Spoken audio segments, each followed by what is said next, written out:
और देखिए, उमेश पाल हत्याकांड को लेकर रोज नए खुलासे हो रहे हैं। यूपी पुलिस एक के बाद एक खुलासे कर रही है। अतीक को लेकर एक नया खुलासा हुआ है। 2 गुर्गों के एनकाउंटर के बाद अतीक ने मदद के लिए एक सफेद पोश को फोन किया था, उसके बाद उससे बातचीत भी की थी और अब पुलिस के रडार पे यही सफेद पोश है, उसे भी टारगेट किया जा रहा है, उससे भी पूछताछ की जा रही है। रिपोर्ट आपको दिखाते हैं।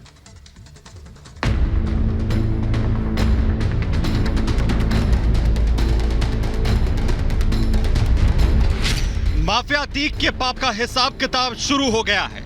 डॉन पर कानून का शिकंजा तो पहले से कसा था, अब ईडी का फंदा भी कसने वाला है। दहशत के दम पर अतीक ने जो काला साम्राज्य खड़ा किया था, उस पर अब ईडी की नजर है।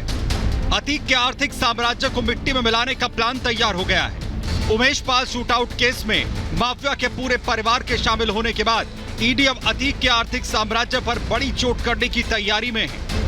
इसके लिए तेज तर्रार अफसरों की एक स्पेशल टीम गठित की जा रही है।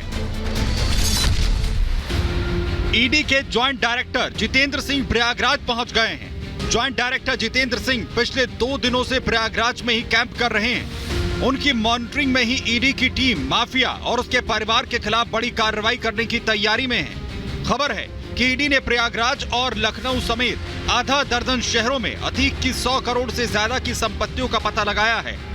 ईडी जल्द ही इन संपत्तियों को जब्त करने की कार्रवाई कर सकती है। इससे पहले ईडी ने नवंबर 2021 में प्रयागराज के फूलपुर इलाके में अतीक अहमद की 8 करोड़ रुपए की एक संपत्ति जब्त की थी और अब माफिया पर फिर बड़ी चोट की तैयारी है।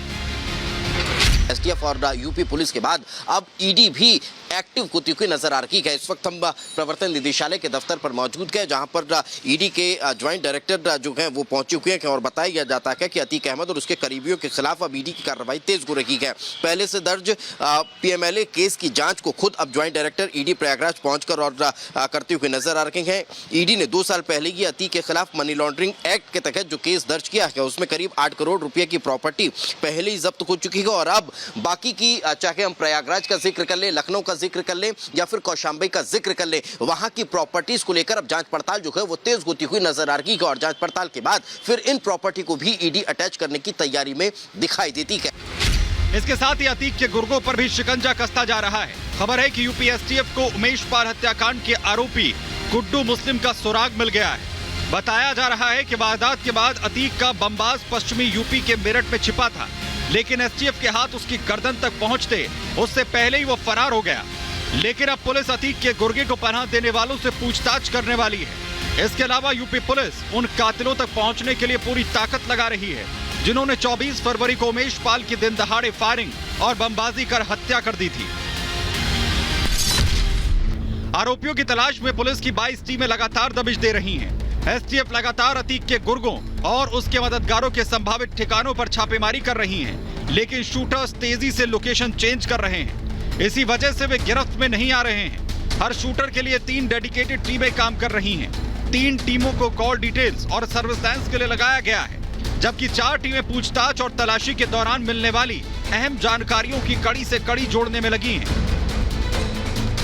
हत्याकांड में शामिल शूटरों को तलाशने के लिए एसओजी, एसटीएफ और यूपी पुलिस की टीम ताबड़तोड़ कार्रवाई में जुटी हुई है। नेपाल से लेकर थाईलैंड और देश भर के 13 राज्यों में 500 से ज्यादा जगहों पर छापामार कार्रवाई की जा चुकी है, लेकिन अभी भी पुलिस गिरफ्त से ये तमाम शूटर्स फरार बताए जा रहे हैं। मगर इन्हें हिरासत में लेने के लिए, इन पर शिकंजा कसने के लिए टीमें ताबड़तोड़ कार्रवाई करती हुई नजर आ रही है।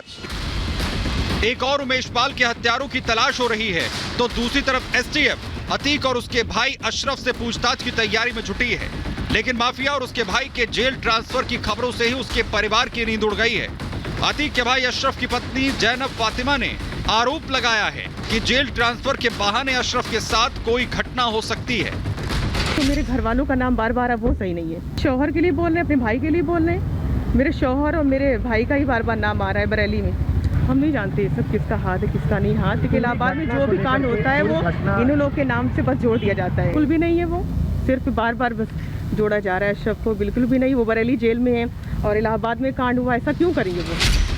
कार्रवाई के डर से अतीक का पूरा कुनबा डरा है और इसी डर से अतीक ने साबरमती जेल से ही एक सफेद पोश को कॉल कर मदद की भीख मांगी थी।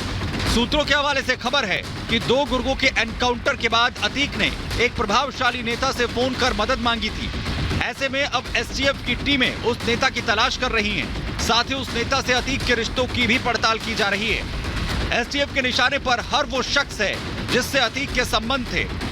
300 नंबरों को सर्विलांस पर लगाया गया है। दावा है कि जल्द पुलिस के हाथ उन कातिलों की गर्दन तक होंगे जिन्होंने उमेश पाल की दिन दहाड़े हत्या की थी।